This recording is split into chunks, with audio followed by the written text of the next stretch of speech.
오늘 우리가 함께 살펴볼 세 번째 구원의 5대 교리 세 번째 내용은 제한 속죄입니다. 여러분, 이 제목 자체가 이미 딱 모든 걸 말해줘요. 이 제한 속죄라는 의미, 이 용어 때문에 또 약간 오해가 있어서 지난주에도 제가 말씀드렸죠. 무조건 선택, 이게 우리말 표현에 오해가 있기 때문에, 오해의 소지가 있기 때문에 조건 없는 선택 이렇게 부르기도 한다고. 이 제한 속죄 역시도 특별한 속죄 혹은 특별한 구속 그렇게 부르기도 합니다. 먼저 정의부터 바로 좀 살펴보도록 하겠습니다.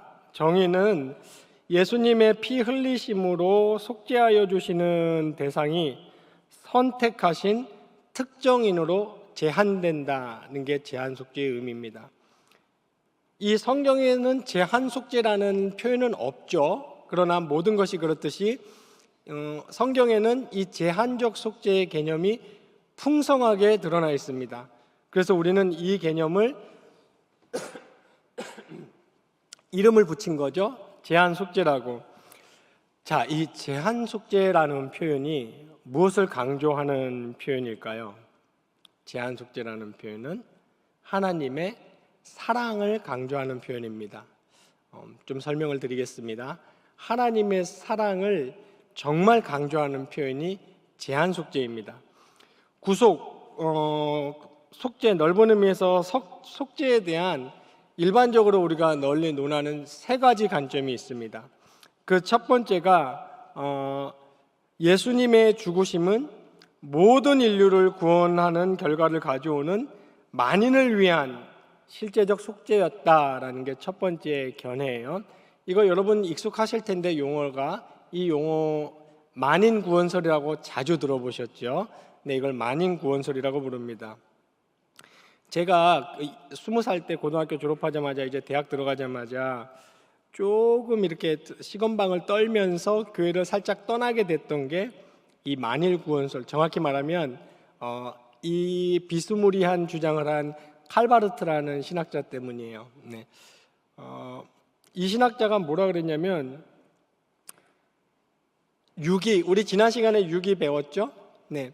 유기는 이렇게 인간을 하나님이 유기하신 것이 아니고 예수 그리스도를 유기하신 거다. 그럼 결론은 어떻게 됩니까? 모든 인간은 다 구원받는다. 이렇게 말은 안 했어요. 그런데 칼바르트는 마치 모든 인간은 다 구원받는 것처럼 주장을 한 겁니다. 그때 그 당시에 이제 브룬너라는 또 그 자유주의 신학자도 아닌데 정통도 아닌, 그 당시 그런 신학이 막 유행하기 시작했거든요. 자유주의 신학은 여러분 아시죠? 네, 자유주의 신학이라고, 이 사람을 보면 자유주의 신학이라고 하긴 뭐한데 그렇다고 정통 신학도 아닌. 그러면 어떻게, 사람은 항상 어떻게 합니까? 새로운 용어를 만들어내죠. 그때 생겨난 용어가 신정통주의라는 건데요. 예, 그때 이제 똑같은 도찐 개찐인 사람이 있어요. 칼바르트도 신정통주의자고 브룬너라는 사람도 칼바르트를 막 뭐라 그런 거예요. 너 그럼 그 만인구원론 아니냐? 그랬더니 칼바르트가 아니야, 나는 만인구원론이라고 얘기하진 않았는데 그랬어요. 그러니까 이제 그 브룬너가 아니 그렇게 말만 안 했지, 결국은 뭐 예수님이 유기를 당한 거고 뭐 결국은 예수 그리스도는 모든 사람을 위해 십자가에 피 흘리셨다면 만인구원론 아니야? 그랬더니 나는 그렇게 말한 적 없어 그랬어요. 그러면 뭐야? 그랬더니 칼바르트가 뭐라고 그랬겠습니까? 이러고 좀 오랫동안 대답을 안 하시다가 돌아가셨어요, 그냥. 그래서 근데 그게 여러분도 좀 철학이나 이런 거 이제 사상을 공부하다 보시면 이런 경우가 되게 흔해요. 고대 플라톤, 소크라테스, 아리스토텔레스, 어떤 사람이든지 완벽한 이론은 없잖아요. 빈틈이 있기 마련이죠. 어떤 사람의 이론이나 주장을 공격하려고 맘먹으면 얼마든지 공격할 수 있어요. 다 이런 도전을 받았단 말이에요. 하나도 예외 없이 어떻게 하셨을까요? 이러고 한 10년, 20년 계시다가 다 소천하셨어요. 그러니까 그러고 보면은 참 편리한 거, 그냥 여러분도 하고 싶은 말 막 해도 돼요. 하고 난처한 질문하면 대답 안 하다가 그냥 천국 가시면 됩니다. 대답하실 의무가 있는 건 아니죠. 어쨌거나 이 사람이 주장한 게, 그러니까 이 사람은 이런 주장을 한 거죠. 브룬너가 이 사람의 주장을 예를 들었어요. 너 주장은 이거잖아. 난파선이 있어. 난파선이 곧 난파돼서 다 뒤집어져서 죽을 것 같은데 알고 봤더니 굉장히 얕은 물가에 배가 있는 거예요. 그래서 아무도 안 죽어요. 그러면 결론은 뭐냐면 아무도 안 죽는다는 거예요. 근데 어떤 사람이 와서 야, 사실은 이거 굉장히 얕은, 이제 항구에 거의 다 왔어. 굉장히 얕은 물가에 있어. 이렇게 얘기해 주는 게 뭐라는 거죠? 전도라는 거예요. 그러니까 어차피 안 죽긴 마찬가지인데 어떤 사람은 자기가 죽는 줄 알고 안 죽는 거고 어떤 사람은 자기가 안 죽는 줄 알고 안 죽는 이 차이일 뿐이라는 거죠. 자, 이 주장은 여러분들 굉장히 간단합니다. 한때 인기를 얻었지만 오늘날은 거의 받아들여지지 않고 있어요. 왜냐하면 성경에서는 명백하게 하는 얘기가 있죠. 양이 있고 염소가 있고 알곡이 있고 가라지가 있고 지옥으로 가는 존재들이 있고 천국으로 가는 존재들이 있고 구원받는 사람이 있고 못 받는 사람이 있고 예수 믿는 사람이 있고 이루 셀 수도 없어요. 천국에는 명확합니다. 분명한 건 만인이 모두 구원을 받는다는 것은 아니에요. 그럼 이제 두 가지가 남았습니다. 셋 중에 두 번째는 예수님의 죽으심은 인류의 구원을 가능케 했다는 이 옵션이 하나 남아 있고요.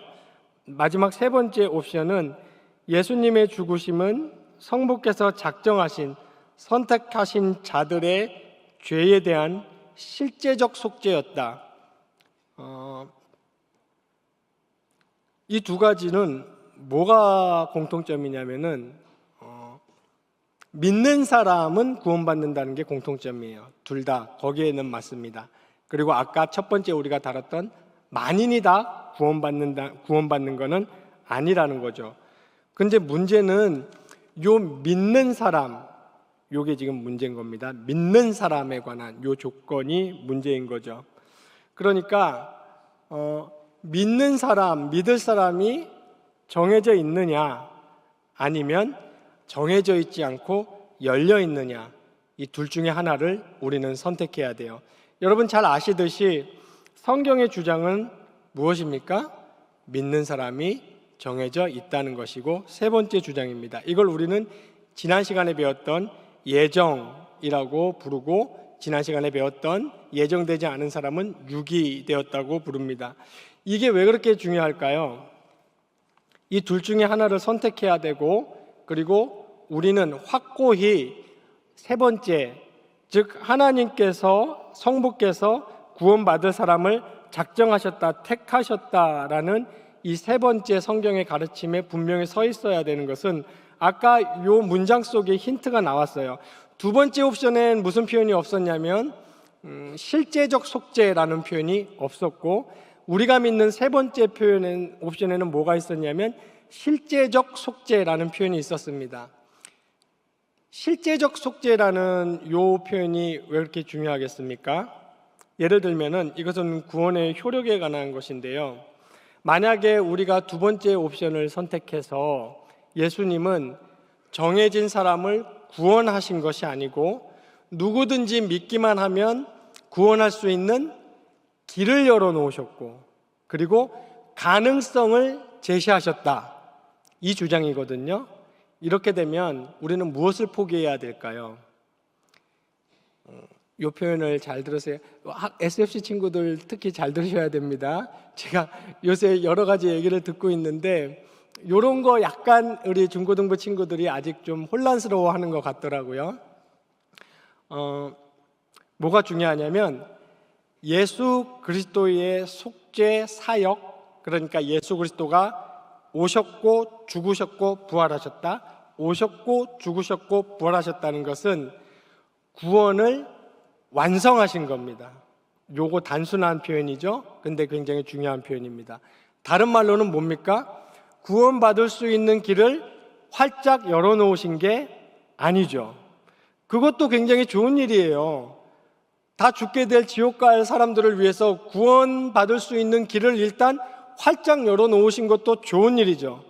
근데 예수님이 하신 속죄 사역은 그 정도 사역이 절대 아닙니다.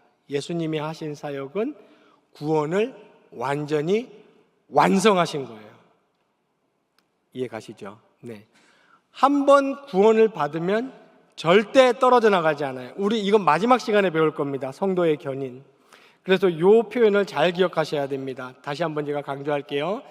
예수님은 인간이 구원받을 수 있는 길을 열어놓으신 것이 아니라 예수님은 구원을 완전히 완성하시고 마침표를 찍으셨어요.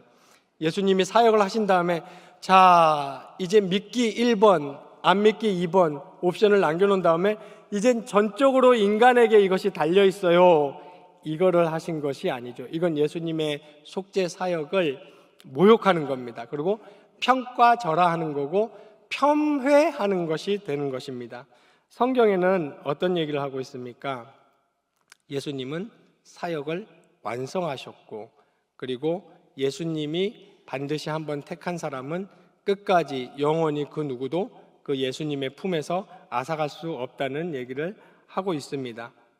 그러므로 우리가 이렇게 제한 속죄를 믿는다는 것은 예수님의 구속사역의 이 구속의 효력과도 관련이 있는 것입니다. 그러면 여기서 이제 제가 지난 시간에 그래서 좀 얘기를 한 건데, 제가 좀 이렇게 가르치는 게 무능해서 그럴 수도 있습니다. 근데 지난 시간에 이 구원의 교리를 다루려면 약간의 철학과 약간의 신학적인 사고가 필요하다고 제가 말씀을 드렸습니다.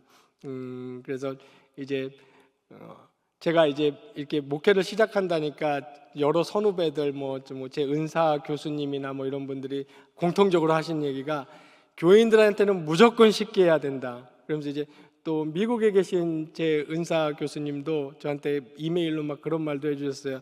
8 years old, 8살들한테 얘기하는 것처럼 설교해라, 막 이런 표현도 하셨는데 그거는 좀 심한 것 같고. 근데 이제 어떤 이런 시간들은, 어떤 교육들은 좀 철학적이고 논리적인 성격을 가미할 수밖에 없습니다. 그래서 지금 제가 말씀드리는 건 그거예요. 예수님의 속죄 사역이 완전하다면 둘 중에 하나여야 합니다. 모든 인류가 다 완전히 실제적으로 구원을 받았든지, 아니면 어떤 인류만 완전히 실제적으로 구원을 받았든지, 둘 중에 하나여야 됩니다. 이렇게 완전히 이해 안 하셔도 됩니다.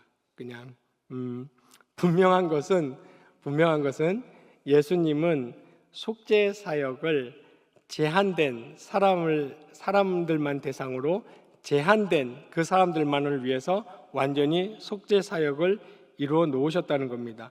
왜 이렇게 하셨을까요? 성경에 보니까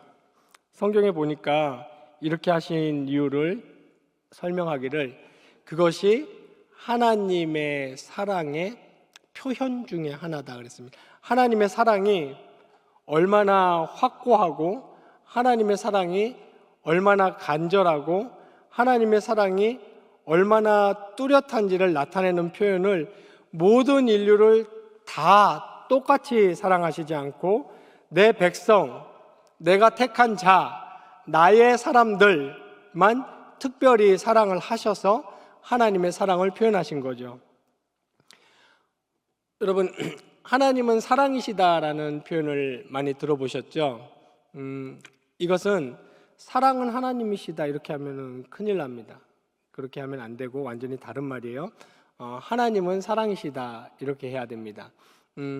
하나님은 사랑의 원천이시고, 이 세상에 존재하는 사랑이라는 것이 있게 하신 사랑의 원천이 하나님이신데, 그 사랑의 중요한 속성이 무엇일까요? 사랑의 속성에 사랑의 진면목, 사랑의 진가는 어디서 나타난다고 생각하십니까? 사랑이라는 것은 굉장히 오묘하죠. 네, 이거는 뭔지 모르겠어요. 네. 아니, 설명을 하려면 말이죠. 뭔지는 알아요. 근데 설명을 하려면 말이죠. 이 사랑이 인간 뇌에서 나오는 어떤 물질도 아니고 화학작용도 아니고, 그죠? 그렇다고 우리 여기 신체 어딘가에 자리 잡고 있는 그 무엇도 아니고, 이게 굉장히 오묘한 거예요, 사랑이라는 거는. 근데 이 사랑의 진면목은 어디서 나타나냐면 차별성에서 나타납니다. 진짜 사랑은요, 무엇인가 사랑의 대상이 차별됐을 때 그 진짜 사랑이 나타납니다. 이것은 사랑의 굉장히 긍정적인 측면이에요. 예를 들면 저와 여러분이 사랑을 하죠.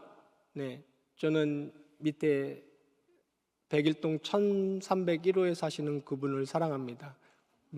성함은 모르지만 엘리베이터에서 자주 만나고, 제가 그분을 사랑하는 사랑은 어떤 사랑일까요? 내 이웃을 사랑하고 모든 인류를 사랑하고, 제가 노력해요. 굉장히 그분한테 안녕하세요 인사 한번 해도 나 경양계 목사인 거 여기 다 알지. 사랑의 눈빛과 사랑의 미소와 사랑의 에너지를 가득 담아서 인사해야지. 이런 노력을 하는 겁니다. 그래서 안녕하세요 이렇게 이제 저희 집 애들이 보면 굉장히 당황하고 어색할 정도로 그런 톤으로 인사를 합니다. 근데 그런 류의 사랑, 혹은 지난 집회 때 우리 은퇴 목사님께서 얘기했던 우리 집에 있는 하삐, 우리 집에도 하삐가 있어요. 이게 셔틀랜드 십독이라고 굉장히 품격 있는 개입니다. 근데 그 친구도 제가 나름 사랑을 해요. 근데 그런 사랑하고 제가 제 아내나 하주나 하을이를 사랑하는 사랑하고 비교가 되겠습니까? 비교 자체가 안 되죠. 그렇다고 그 사랑에 차별성이 있는 것이 사랑의 부정적인 측면일까요? 전혀 그렇지 않아요. 오히려 그렇게 차별성이 있는 것은 사랑의 긍정적인 측면이고 사랑의 특성입니다. 그렇다면 인류 사회에 있는 이러한 사랑의 그러한 특성은 어디서 왔을까요? 사랑이라는 것이 있어요, 인류 사회에. 그리고 사랑은 그러한 특성, 차별성을 띠고 있습니다. 그 어디서 왔을까요?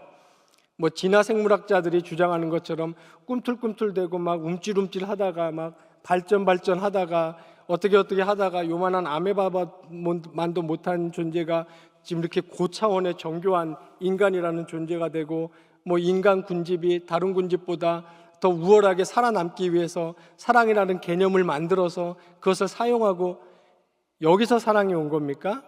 그건 아니죠.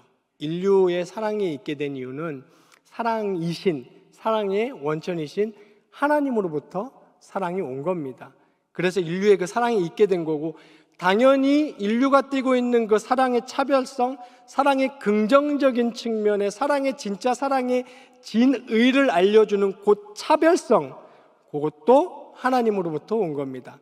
그래서 하나님은 모든 인류를 사랑하시기 때문에 똑같은 해를 비춰주시고 악인과 선인에게 비를 내려주시고 사랑의 하나님이시고 자비와 사랑을 베푸시지만, 거기서 하나님의 사랑을 발견하고 끝나서는 절대 안 됩니다. 그러면 하나님의 사랑의 근처도 못 간 거예요. 일반 철학이나 일반 종교가 거기서 끝내죠. 범인류적인 신의 사랑. 그런데 하나님의 사랑의 진가는 택한 백성, 내 사람, 내 자식, 내 백성, 내 택자를 아주 특별히, 매우 특별히 완전히 구별되게, 확고히 구별되게, 아무도 침범하지 못하고 아무도 손댈 수 없도록 영원히 단번에 확실히 구원하고 사랑하는 것, 거기에 하나님의 사랑의 핵심이 있습니다. 이것을 나타내는 것이 바로 우리가 조직신학자들이 딱 하고 이름 붙여놓은 제한 속죄입니다. 그러니까 우리는 이 제한 속죄를 통해서 무엇을 확인해야 되냐면, 제가 20살 때 시건방 떨면서 교회를 떠났던 것처럼 이게 맞아? 이런 걸 하면 SFC 운동 이런 거 하면 되겠어요, 안 되겠어요? 절대 안 돼요. 이런 걸 딱 보면 우리는 하고 이렇게 이리저리 돌려보지 말고, 사랑의 하나님 감사합니다. 나를 구원하신 하나님, 나에게 당신의 그 사랑의 진의를 이 많은 사람들 중에 나에게 베풀어 주신 하나님 감사합니다 하는 순종의 마음을 먼저 가져야 됩니다. 제가 인생에서 여러분 제일 후회하는 게 뭔지 아십니까? 이건 정말 진심이에요. 여러분 교육하려고 하는 말이 아니에요. 잠깐 20대 때 교회 떠났던 거예요. 그거는 사람이 할 짓 중에 제일 못쓸 짓이에요. 그런 짓은 절대 하면 안 됩니다. 제가 전에도 한번 특강할 때 대학부 가서도 얘기했는데, 나는 지금 신앙이 바닥을 기고 있어요. 나는 쓰러지던 바닥을 기던 나쁜 짓을 하던, 교회에 나와서 하셔야 됩니다. 교회에서 하셔야 돼요. 교회 반드시 다녀야 돼요. 다 좋아요. 근데 마지막에 딱 넘지 말아야 될 선은 교회 안 나오는 거예요. 그거는 저는 지금도 50이 넘었는데도 전에 말씀드렸죠. 여러분한테 한번 말씀드린 것 같아요. 가끔 아침에 양치질하고 면도할 때 거울 볼 때 내 자신에게 그게 제일 미안해요.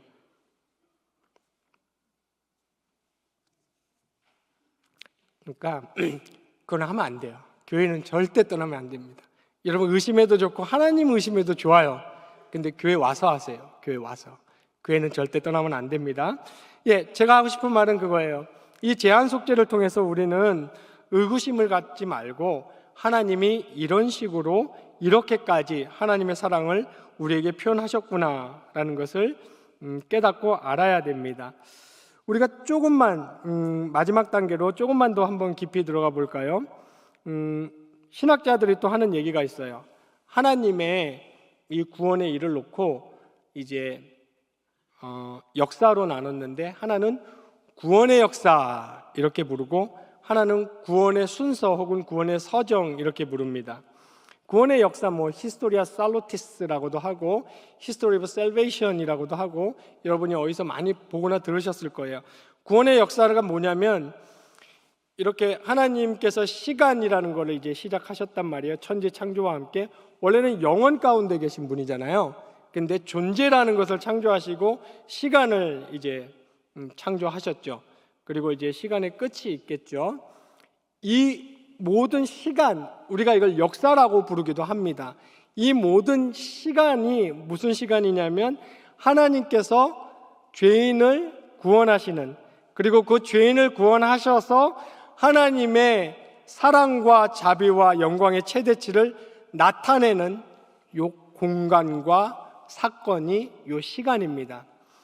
요 하나님이 이때 구원받을 자들을 택정하시고 그 다음에 타락이라는 사건이 일어났지만 일어나자마자 구원의 복음을 주시고 여자의 후손이 뱀의 머리를 상하게 하실 것이라는 처음의 복음을 주시고 그리고 그 역사를 인류의 역사를 통해서 구원을 이루어 가시는 거예요.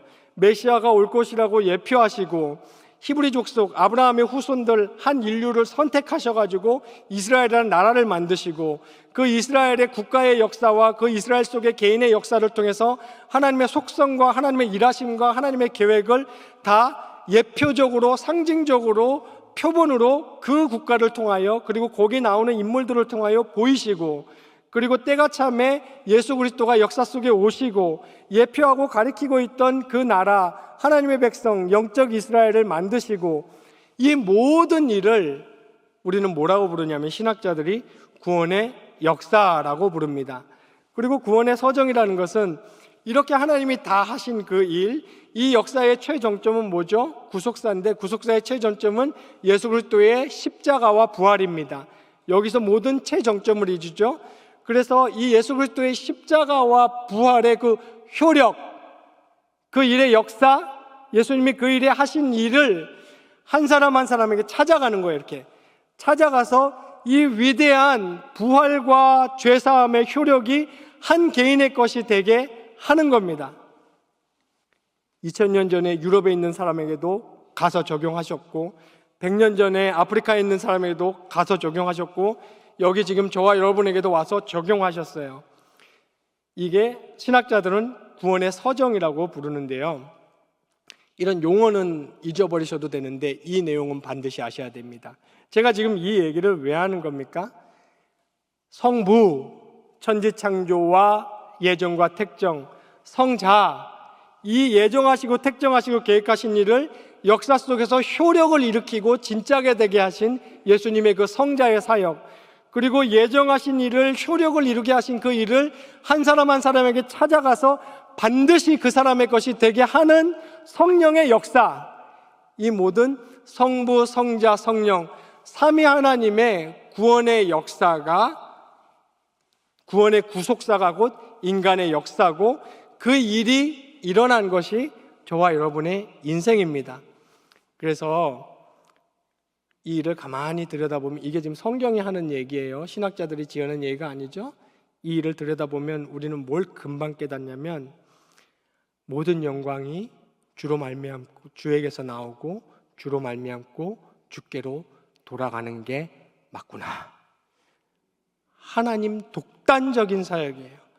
하나님, 오직 하나님의 은혜와 하나님의 작정과 하나님의 성실하심과 하나님의 일하심, 그리고 하나님의 사랑, 그리고 하나님의 열심, 그것만이 고스란히 남아 있습니다.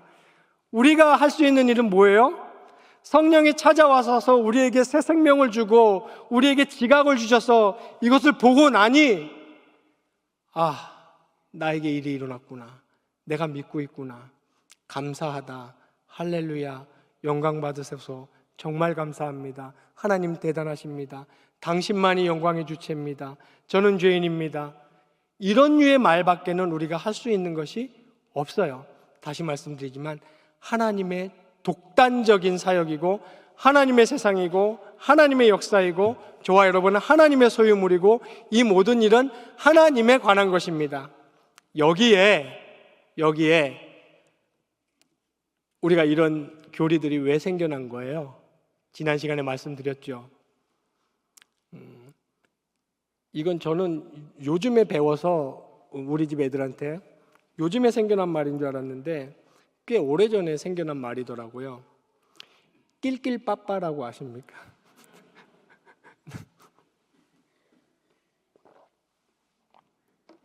아시죠? 네. 낄 때 끼고 빠질 때 빠져라.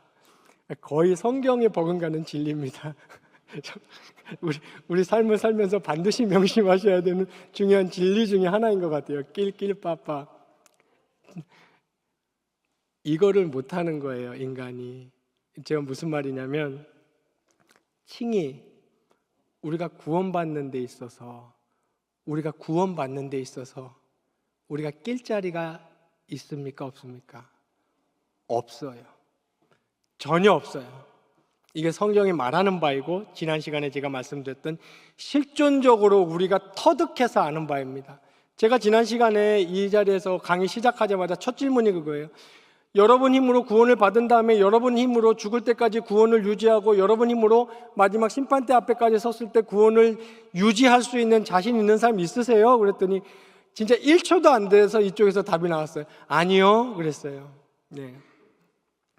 우리가 구원을 받는 데 있어서 인간이 낄 자리는 없어요. 근데 그러한 이론들, 아까 제가 말씀드렸던 첫 번째 옵션이나 두 번째 옵션 같은 그러한 교리들이 왜 생겨나냐면 인간이 끼고 싶은 거예요. 인간이 무엇이라도 요만큼이라도 공로를 갖고 싶은 거고 이 나의 구원에 있어서 내가 무엇인가를 하고 싶은 거죠. 근데 그것은 불가능하다고 그랬어요. 불가능하고 그것은 사실이 아니라 그랬습니다. 오히려 근데 또 이렇게 끼지 말아야 될 때는 껴요. 빠져야 되는데 낀단 말이에요. 근데 껴야 될 때는 또 빠지는 게 인간이에요. 어디 껴야 됩니까? 성화 아시죠?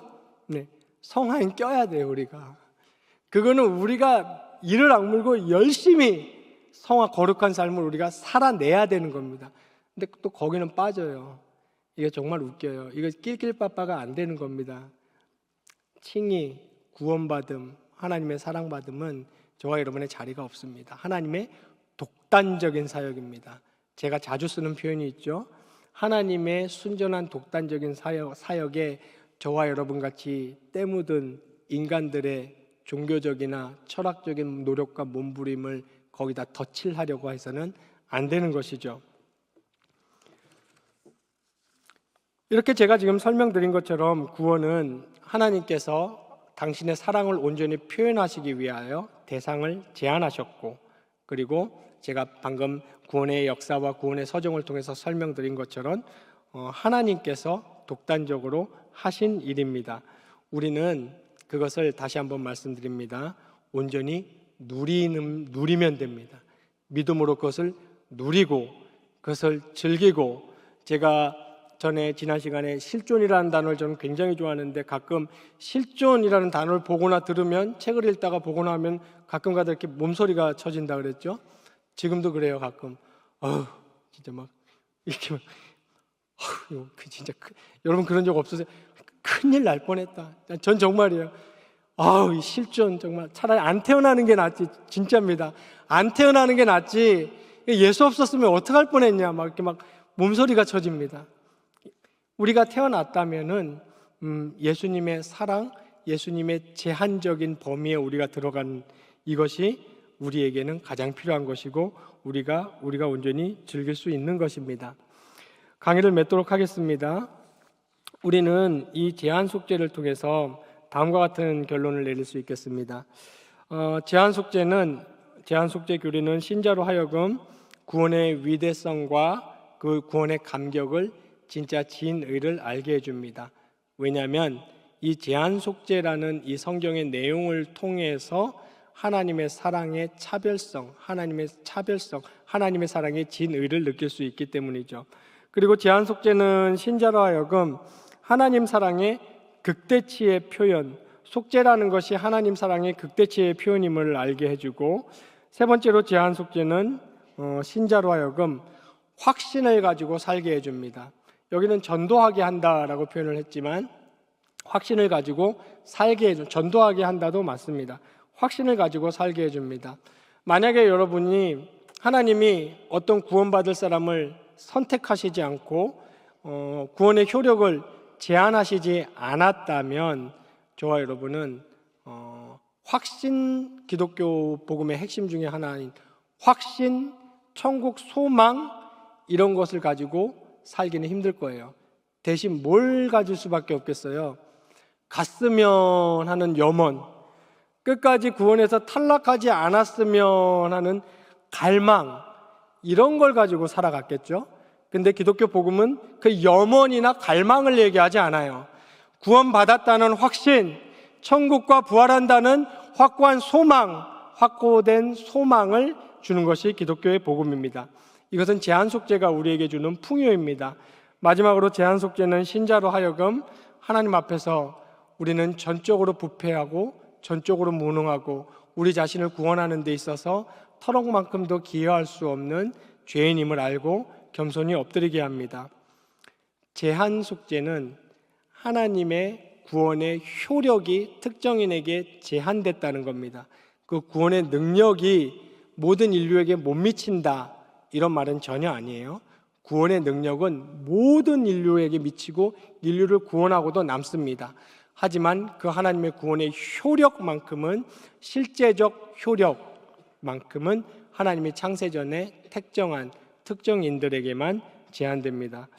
오늘 이 제한 속죄라는 이 세 번째 개념을 이번 주간에 틈날 때마다 깊이 한번 묵상해 보시고 하나님께서 나를 향한 당신의 사랑의 그 찐사랑, 진실성을 보여주고 나타내기 위해서 선택하신 방법이 제한적 속죄라는 것, 그리고 제가 좀 전에 설명드린 하나님의 구원의 역사와 구원의 서정을 통해서 하나님이 신독단적으로 우리를 위해서 다 이루시고 끝내신, 더 이상 그 아무것도 방해하거나 취소하거나 침투할 수 없는 위대한 하나님의 사역이라는 이 하나님의 은혜의 복음의 진리 안에서 평강을 누리시고 소망을 누리시고 이 은혜를 매일매일 즐기시는, 나를 보지 말고 나에게 주신 예수 그리스도를 보면서 기독교의 복음을 풍성히 누리며 살아가시는 경향의 모든 성도님들 되시기를 주님의 이름으로 축원합니다.